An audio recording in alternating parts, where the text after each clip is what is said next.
Healing the orphan spirit, അനാഥത്വാത്മാവിനെ ശുദ്ധീകരിക്കാൻ അതിനെ ചികിത്സിക്കാൻ പോവാം. ഹീലിംഗ് ദി ഓർഫൻ സ്പിരിറ്റ് എന്നും പറഞ്ഞ് ലൈഫ് ഹെറ്റ്ലാൻഡ് എന്ന് പറഞ്ഞൊരു മനുഷ്യൻ ബൈബിളിനെ ആസ്ഥാനമാക്കിയ ഒരു ബുക്ക് എഴുതി. ഞാനത് ഈ അവധി സമയത്ത് അമേരിക്കയിൽ പോയപ്പോൾ വായിക്കാനിടയായി. അതെന്നെ ഒത്തിരിയും ഇൻഫ്ലുവൻസ് ചെയ്തു. വേദപുസ്തക അടിസ്ഥാനത്തിൽ നമ്മളിലുള്ള ബലഹീനത മനസ്സിലാക്കി നമ്മളിൽ നിന്നത് എങ്ങനെ രക്ഷപ്പെടുത്താം, നമുക്ക് എങ്ങനെയാണ് വിവരം കിട്ടുക. അങ്ങനെ അതിൽ നിന്നാണ് ഈ അടുത്ത ദിവസങ്ങളിലെല്ലാം പറയുന്നത്. ദേ ആർ ആക്ച്വലി, ഞാൻ ഈ അമേരിക്കയ്ക്ക് പോകുന്നതിന് മുമ്പ് ഞാനൊരു ദർശനം കണ്ടത് ഓർക്കുന്നുണ്ട്. പലപ്പോഴും ഞാൻ ബൈബിൾ മാത്രമേ ഇപ്പം വായിക്കത്തുള്ളൂ. Because God talks to me personally, എന്നോട് വ്യക്തിപരമായിട്ട് ദൈവം സംസാരിക്കും. അതല്ല, നമുക്ക് ഇഷ്ടം പോലെ കമൻറ്ററീസ് അവിടെ നിന്ന് ഇവിടെ നിന്നൊക്കെ നമുക്ക് കിട്ടും, അത് വെച്ച് വായിക്കുക. അല്ലാതെ കൂടുതലായിട്ട് വേറെ ബുക്കുകൾ വായിക്കുകയല്ല. ഞാൻ അമേരിക്കയ്ക്ക് പോകുന്നതിന് മുമ്പ് I so A dream or A vision. I so that യേശുക്രിസ്തു എന്ന് കുറേ പുസ്തകങ്ങൾ എൻ്റെ കയ്യിലോട്ട് കൊണ്ടുതരുന്നു. അപ്പോൾ ഞാൻ പറഞ്ഞു, ആ പുസ്തകം വായിക്കാൻ പറയുകയാണെങ്കിൽ ആയിക്കോട്ടെ. അപ്പോൾ ഞാൻ അമേരിക്കയിൽ ചെന്ന് നമ്മുടെ മക്കളെ, അവർ നല്ല വിശ്വാസികളാണ്. അവർ ഒരേ ബുക്കുകൾ അവർ വായിച്ച് തീർന്ന് അവിടെ നിന്ന് അതെല്ലാം പറഞ്ഞ് മമ്മി അത് എടുത്തുകൊണ്ട് പോക്കണം. അപ്പോൾ അവിടെ തന്നെ ഇരുന്ന് ഞാനത് വായിക്കാൻ തുടങ്ങി. അപ്പം സമയം ഞാൻ ഒട്ടും വൃഥാവാക്കാതെ സമയം കിട്ടുമ്പോഴെല്ലാം ഈ ആത്മീക ഗോളത്തിൽ ജയമെടുത്തവരുടെ ബുക്കുകൾ വായിക്കാനായിട്ട് എനിക്കിടയായി. ഇപ്പോഴത്തെ സമകാലീൻ, പഴയതല്ല. നമുക്കൊന്ന് മനസ്സിലാക്കേണ്ടേ, love is in the details of ordinary life. അതായത് അന്നുള്ള ദിവസത്തെ ചെറുതും വലുതുമായ കാര്യത്തിൽ സന്തോഷിക്കാൻ പഠിക്കുക. അതായത് നമ്മളിപ്പോൾ ഓർക്കുകയാണോ, ഒരു വലിയ വീട് പണിത് വെച്ചിട്ട് അതിനകത്ത് ആളുകളെ വിളിച്ചു വരുത്തി വലിയ ഫീസ്റ്റ് നടത്തി എന്നിട്ട് സന്തോഷിക്കും. പക്ഷെ അങ്ങനെ ചിന്തിച്ചോ, നിൻ്റെ വീട് പണി തീരൂല ഒരിക്കലും. കാരണം ഇത് തീർന്നിട്ട് വേണം നമുക്ക് ആളുകളെ വിളിക്കാൻ. എന്നാൽ വീട് പണിയോ പണിയാതിരിക്കട്ടെ, ഇതിൻ്റെ ഇടയ്ക്ക് ഞാൻ നോർമലായിട്ട് ജീവിക്കുകയാണ്. കടബാധ്യത, കടയെല്ലാം തീർന്നിട്ട് സുഖിക്കാൻ, അങ്ങനെ ഒരു സ്റ്റേജ് വരത്തില്ല ചിലപ്പം കടത്തിൻ്റെ ഇടയ്ക്ക്. അങ്ങനെയുള്ളവരെ ഞാൻ കണ്ടിട്ടുണ്ട്. കട ഒരു സൈഡിലുണ്ട്, പക്ഷെ ദേ ആർ ഹാപ്പി. അന്നുള്ള ആവശ്യം ആ ടൈം ആകുമ്പം ദൈവം അവർക്ക് കൊടുക്കും. അപ്പോൾ every day you should learn to love in the details of our daily life. അതായത് പുറത്തോട്ടൊന്നിറങ്ങിയാൽ ഒരു ബട്ടർഫ്ലൈയെ കണ്ടാൽ അതിനെ ഒന്ന് നോക്കി ആസ്വദിക്കുക. ഒരു പാവം പിടിച്ചൊരു കൊച്ചിനെ കണ്ടാൽ അതിനെന്താണ് ആവശ്യമെന്നൊന്ന് മനസ്സിലാക്കി ഹെൽപ്പ് ചെയ്യുക. നമ്മൾ ചുറ്റുപാടും ഒന്ന് മനസ്സിലാക്കാൻ, അത് നമ്മളെ തന്നെ സന്തോഷിപ്പിക്കാൻ നമ്മൾ പഠിക്കണം, മറ്റുള്ളവരെ മാത്രം ശ്രദ്ധിക്കുന്നില്ല. So what is an orphan spirit? ഈ ഓർഫൻസ് എന്ന് പറയുമ്പം നമ്മുടെ ഹൃദയത്തിൽ ആദ്യത്തെ ചിന്ത വരുന്നത് ഈ വാർ സോണിൽ, അതുപോലെ ദരിദ്രമായിട്ടുള്ള ആഫ്രിക്കൻ കൺട്രീസിലൊക്കെ കൊച്ചു പിള്ളേർ, 3-5 വയസ്സുള്ള പിള്ളേർ, വാവിട്ട് കരയുന്ന പിള്ളേരെയാണ് നമ്മുടെ മനസ്സിൽ വരുന്നത്. That is actually true also. അവർക്ക് സഹായിക്കാൻ ആരുമില്ല. ദേ ആർ അനാഥരെന്ന് നമ്മൾ പറയുന്ന അവരെ. അപ്പനും അമ്മയും ഒരാളുണ്ടെങ്കിൽ അവർ അനാഥരല്ല. They are orphans because they don't have അപ്പനും അമ്മയില്ല. അപ്പോൾ അപ്പനും അമ്മയും ഇല്ലാത്ത അവസ്ഥ കൊച്ചു പിള്ളേരെ നമ്മൾ ചിന്തിക്കും. എന്നാൽ ആത്മീക ഗോളത്തിൽ അങ്ങനെയല്ല. ആത്മീക ഗോളത്തിൽ അപ്പനും അമ്മയും ഉണ്ടെങ്കിലും ഹൃദയത്തിൽ അനാഥരായിട്ട് ജീവിക്കാൻ സാധിക്കും. എത്ര പേര് അനാഥ. മുടിയനായ പുത്രൻ്റെ കഥ അതല്ലേ.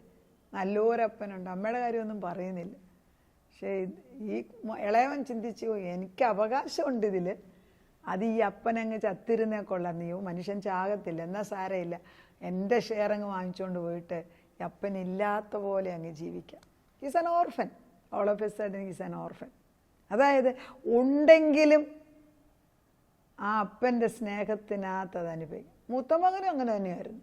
മൂത്തമകന് വീട്ടിനകത്ത് എല്ലാ അധികാരമുണ്ട്, പക്ഷേ ഒരിക്കൽ പോലും ഒരു സ്ലേവിൻ്റെ ലെവലിൽ നിന്ന് മുകളിലോട്ട് കയറിയിട്ടില്ല. എന്നും കണ്ടത്തിൽ നേരം വെളുക്കുമ്പോഴേ തൂമ്പായെടുത്ത് കണ്ടത്തിലോട്ടങ്ങ് പോകും. അവിടെ ഇരുന്ന് ജോലിക്കാരുടെ കൂടെ ജോലി ചെയ്യും, വർത്താനം പറയും, ഭക്ഷണം കഴിക്കാൻ തിരിച്ചു വരും. ഒരിക്കലും അപ്പൻ്റെ കൂടെ ഇരുന്നിട്ട്. So what is the position? He is also an orphan. ഈ ഓർഫൻ സ്പിരിറ്റ് എല്ലാവർക്കും ഇല്ലേ? അപ്പം a child whose parents are dead, 2 parents, അപ്പനും അമ്മയും ഇല്ലാത്തവരെയാണ് ഓർഫൻ. എന്നാൽ ആത്മീക ഗോളത്തിൽ ഓർഫൻ സ്പിരിറ്റ് ഒരു ഇല്ലീഗൽ സ്പിരിറ്റാണ്. ദൈവത്തിൻ്റെ അല്ലാത്തതായ ഒരു ദുഷ്ട ആത്മാവിനെയാണ് ഓർഫൻ സ്പിരിറ്റ് എന്ന് പറയുന്നത്. അതെന്ന് തുടങ്ങി? ഏദൻ തോട്ടത്തിന് മുൻപേ തുടങ്ങി. എപ്പം തുടങ്ങി? സ്വർഗമണ്ഡലത്തിൽ തുടങ്ങി. എങ്ങനെ? ദൈവം സൃഷ്ടിച്ചതായ ലൂസിഫർ പറഞ്ഞു, ലൂസിഫറിന് സകല പ്രാഗൽഭ്യവും, അതായത് എല്ലാ നല്ല സാധനങ്ങൾ വെച്ച് സ്വർണം, പിന്നെന്താ വെള്ളി, അതുപോലെ തന്നെ തങ്കം, ക്രിസ്റ്റലുകൾ, അതുപോലെ തന്നെ മുത്തുകൾ, സംഗീത എക്യുപ്മെൻറ്റ്സ്, ഇതെല്ലാം കൊണ്ട് സൃഷ്ടിച്ചതായ ലൂസിഫർ, വെട്ടത്തിൻ്റെ ലൈറ്റ് ബെയറായിട്ടുള്ള ലൂസിഫർ എല്ലാം കൊടുത്തു കഴിഞ്ഞിട്ടും ലൂസിഫറിന് പോരാ. ഞാനിത് പലപ്പോഴും പറയാണ്, പോരാ, ഇത് പോരാ, മനുഷ്യർക്കല്ല. ഈ കാലത്ത് ആരെങ്കിലും എന്തെങ്കിലും കൊടുത്തിട്ട് തൃപ്തിപ്പെടുത്താൻ ഞാൻ ഈ ജീവിതത്തിൽ കണ്ടിട്ടില്ല. നിങ്ങൾക്ക് ആർക്കെങ്കിലും സാധിച്ചെങ്കിൽ അതൊരു വലിയ ഭാഗ്യമാണ്. I have never seen anybody who is really happy by giving whatever you can. നമ്മൾക്ക് ഇഷ്ടം നമ്മുടെ ഉള്ളതിൽ നിന്ന് കൊടുത്തിട്ട് വേറൊരാളെ പ്രീതിപ്പെടുത്തുന്ന ഒരു ക്വസ്റ്റ്യൻ ഇപ്പോൾ ഇല്ല. മനുഷ്യൻ മാറിപ്പോയി.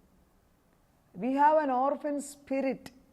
എന്നെ കരുതുന്ന ഒരു ദൈവത്തിന് എത്ര കിട്ടിയാൽ ദൈവത്തോടാണ് മൽപ്പെടുത്തുക, അല്ല നമ്മളോടല്ല, ദൈവത്തോട് മറുത്തു നിൽക്കുന്നവർ. Orphan spirit is A condition as old as time. It began at the fall and impacts every person ever born. It is the longing to belong, the ache that comes from feeling separated from God, orphaned and abandoned. അതായത് ആദികാലത്തെ തുടങ്ങിയ ഒരു സ്പിരിറ്റാണിത്. ഇത് ആദം ഹവ്വായിൽ തുടങ്ങിയതാണ്. ആദം ഹവ്വായും ദൈവത്തിൻ്റെ സന്നിധിയിൽ എന്നും ഒന്നിച്ച് സന്തോഷിച്ചവർ ദൈവത്തിൽ നിന്ന് മറുത്തു കഴിഞ്ഞപ്പോൾ, അവർ ഏദൻ തോട്ടത്തിൽ നിന്ന് ഇറക്കി വിട്ടപ്പോൾ, അവരുടെ ഉള്ളിലുള്ള അന്തരാത്മാവ്, പരിശുദ്ധാത്മാവ്, അതായത് ദൈവത്തിൻ്റെ ആത്മാവെ മരിച്ചുപോയി. Period, stop. അപ്പോൾ ദൈവത്തിൻ്റെ ആത്മാവില്ലാതെ വെറും ദേഹവും ദേഹിയുമായിട്ട് രണ്ട് ഘടകം, പിന്നെ ഒരു വാക്വമാണ്. അതിലേത് കാണുന്നതിനെ പിടിച്ച് ദൈവമായിട്ട് കയറ്റി വെക്കും. പലപ്പോഴും നമ്മൾ പ്രശ്നങ്ങൾ ദൈവമായിട്ട് കയറ്റി വെക്കും.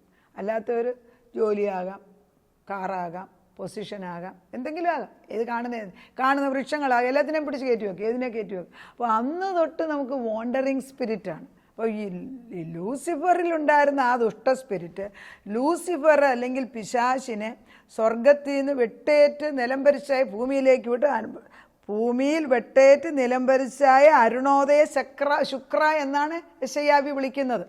ആ അരുണോദയ ശുക്രൻ ഇന്ന് കഴിവില്ലാത്തവനാണ്. പക്ഷേ അവൻ ഇന്നും നുണ പറഞ്ഞ് മനുഷ്യരെ ഉപദ്രവിച്ചുകൊണ്ടേയിരിക്കുകയാണ്. അവൻ്റെ പൂണിയിലാക്കി. ഈ ഓർഫൻ സ്പിരിറ്റ് അവനിലാണ് ആദ്യം തുടങ്ങിയത്. കാരണം ദൈവത്തിനറിയായിരുന്നു ഈ ദൂതഗണങ്ങൾ മാറുമെന്ന്. ഈ ദൂതഗണങ്ങൾ 1/3 ഏഞ്ചൽസ് ഭൂമിയിൽ വെട്ടപ്പെട്ട് വീണു. അവരെ തിരിച്ചെടുക്കാൻ ദൈവത്തിന് പ്ലാൻ ഇല്ല. Understand that. ഈ ദൂതസംഖ്യകൾ ഭൂമിയിലോട്ട് വിട്ടവരെ തിരിച്ചെടുക്കാൻ ദൈവത്തിന് പ്ലാനില്ല. പക്ഷേ മനുഷ്യൻ പാപം ചെയ്ത് ദൈവത്തിൽ നിന്ന് അകന്നപ്പോൾ ദൈവത്തിനൊരു പ്രീ പ്ലാൻ ഉണ്ടായിരുന്നു, ഞാൻ അവരെ തിരിച്ചെടുക്കും. You understand the difference between that? ദൂതഗണങ്ങൾ ദൈവത്തിൽ നിന്ന് മാറിയവരെ തിരിച്ചെടുക്കാൻ പ്ലാനില്ലായിരുന്നു. അവരെ എന്നേക്കുമായിട്ട് നിത്യമായ നരകത്തിലേക്ക് ചെങ്ങലയിട്ട് തീച്ചൂളയിലേറി കുറച്ച് നാളത്തേക്ക് അവൻ കളിക്കും. അല്പകാലത്തേക്കെന്നാണ് വേദപുസ്തകത്തിൽ എഴുതിയിരിക്കുന്നത്. അവൻ്റെ കാലം തീരും. പക്ഷെ മനുഷ്യർ ആദവൻ ദൈവത്തിൽ നിന്ന് പാപം ചെയ്ത് മാറിയെങ്കിലും ദൈവത്തിനൊരു പ്ലാൻ ഉണ്ടായിരുന്നു, ഞാൻ അവരെ തിരിച്ചെടുക്കും. അതുകൊണ്ടാണ് ഉലകസ്ഥാപനത്തിന് മുൻപേ ദൈവം നമ്മളെ കണ്ടു എങ്കിൽ തൻ്റെ പുത്രൻ ക്രൂശയിൽ കയറി അവൻ്റെ രക്തം കൊണ്ട് മറുവിലയായിട്ട് മറുത്തു നിൽക്കുന്ന നമ്മളെ തിരിച്ചു വാങ്ങിക്കുന്ന ദൈവമാണ് പ്ലാൻ ചെയ്തത്. This is God's plan. You cannot change it. അല്ലെ വേദപുസ്തകം മാറ്റി എഴുതണമല്ലോ. അപ്പോൾ ഈ പുതിയ ഓരോ എഡിഷൻ വരുമ്പോൾ പേടിക്കണം. പഴയ പുസ്തകത്തിനകത്തുള്ള സത്യങ്ങളൊക്കെ മാറ്റിമറിച്ച് ചില വാക്യങ്ങളും ഒക്കെ ചൈനയിലൊക്കെ പുതിയ വേദപുസ്തകം വരും. ചൈനത്തൊക്കെ ചില വാക്യങ്ങളില്ല ഉണ്ട് എന്നൊക്കെ പറയും. നമുക്കറിഞ്ഞുകൂടാ. എന്താണെന്നേലും ഭയപ്പെടണം. അപ്പോൾ ഈ 4 സിംറ്റംസ് ഓഫ് ഓർഫൻ സ്പിരിറ്റ്, ഈ അനാഥ സ്പിരിറ്റിൻ്റെ 4 കാര്യങ്ങൾ എടുക്കാൻ പോകും. ഒന്ന്, is a competing and needing to stand out. എപ്പോഴും കോമ്പറ്റീഷനാണ്. മറ്റുള്ളവരെ കാട്ടി ഞാൻ ഉയർന്ന് നിൽക്കണം, ഞാൻ വ്യത്യാസമാണ്, എനിക്ക് അവനും ഞാനുമായിട്ട് ഒരു തുലനോ ഇല്ല, ഞാൻ അവനെക്കാട്ടി നല്ലവനാണ്. ഏത് കാര്യത്തിൽ ഏതെടുത്തു അതിലെല്ലാം ഒരു കമ്പീറ്റിംഗ്. അതായത് ഒരു സഹപ്രവർത്തകനെ അംഗീകരിക്കുന്നതിന് പകരം അവനെക്കാട്ടി, ഇതെല്ലാവരിലും ഉണ്ട്. 2, is an isolation or independence. ഞാൻ എൻ്റെ കാര്യം നോക്കിക്കോളാം, എൻ്റെ കാര്യത്തിൽ ആരും ഇടപെടണ്ട. എൻ്റെ കാര്യത്തിൽ നിങ്ങളെന്തിനാണ് ഇടപെടുന്നത്? ഇപ്പോഴത്തെ കൊച്ചു പിള്ളേരോട് പോയിട്ട് കല്യാണം കഴിച്ച് കഴിഞ്ഞ് ഭാര്യ ഭർത്താവിനോടോ ഭർത്താവ് ഭാര്യയുടെ മിണ്ടാൻ എൻ്റെ ഇഷ്ടം അതാ, ഞാനതാ. അധികം താമസിയാൽ 2ആയിട്ട് മാറും. പാവം പിടിച്ച പിള്ളേർ ഓർഫൻസ് ആകും.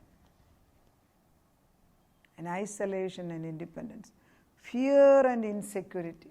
എല്ലാത്തിലും ഭയമാണ്, ഒന്നിനും സെക്യൂർ. കാരണം സെക്യൂർ ആകുന്ന, ആങ്കർ ചെയ്യാവുന്ന ദൈവം മാറിപ്പോയാൽ പിന്നെന്താണ്? നിലനിൽക്കുന്നതായ ദൈവം മാറിപ്പോയാൽ പിന്നെ എന്തായിരിക്കും? ഒന്നുമില്ല. Then the fourth one is A performance orientation. എനിക്ക് കാണിച്ചു കൊടുക്കണം, ഞാനത് ചെയ്തിരിക്കുന്നു. എല്ലാവർക്കും ഇത്, ഞാനത് ചെയ്തു. ഇപ്പോൾ നമ്മൾ ഒരു കണക്കിന് നല്ലത് നോക്കിയാൽ നമ്മുടെ മക്കൾ വിളിച്ചു ഞാനത് ചെയ്തു, നല്ലതാണ്. പക്ഷേ ദൈവത്തെ റിയലൈസ്, ഇപ്പം നമ്മൾ ഓട്ടത്തിൽ ഹൈ ജമ്പ് അല്ലെങ്കിൽ സ്വിമ്മിങ്ങിന് ഫസ്റ്റ് പ്രൈസ് കിട്ടി, നമ്മളവരെ അഭിനന്ദിക്കും. പക്ഷേ ഈ സ്വിം ചെയ്യാനുള്ള കഴിവാരാ തന്നത്? ഈ കാലാരാ തന്നത്? ദൈവമല്ലേ. നമ്മുടെ എന്ന് പറയാൻ എന്താ ഉള്ളത്? ഒന്നുമില്ല.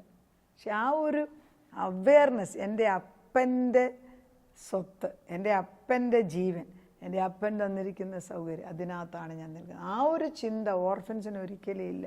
Because they never had A father. ഈ വാർ സോണിലൊക്കെ പിള്ളേർ വാവിട്ട് കരയുന്ന പിക്ചറൊക്കെ ഈ നാഷണൽ ജോഗ്രഫിയിലൊക്കെ പുറം താളിൽ എഴുതി വരും, വലിയ അഡ്വർടൈസ്മെൻറ്റ് വരും. The pain that one child goes through നമുക്കറിയത്തില്ല. ആത്മീയ ഗോളത്തിൽ എത്ര പേര് അതേ പെയിനിൽ കൂടെ പോകുന്നുണ്ട് ദിനം പ്രതി. ആരറിയുന്നു? ദൈവം അതിനു വേണ്ടി തൻ്റെ പുത്രനെ അയച്ചിരിക്കുകയാണ്. നമുക്ക് പ്രാർത്ഥിക്കാം. നാഥ, ഈ അനാഥ സ്പിരിറ്റ് ആദ്യകാലം തൊട്ട് തുടങ്ങിയത് ഇന്നും ഞങ്ങളിൽ ഭരിക്കുകയാണ്. എത്ര പഠിപ്പിച്ചാലും നിൻ്റെ മക്കളാണെന്ന് ക്രിസ്തുവിൻ്റെ രക്തം കൊണ്ട് വാങ്ങി ഞങ്ങളെ മക്കളാക്കി എന്നൊക്കെ ഞങ്ങളെ ഇടതും വലതും വെച്ച് പഠിപ്പിച്ചാലും ഞങ്ങൾ മറന്നു പോകുന്നു.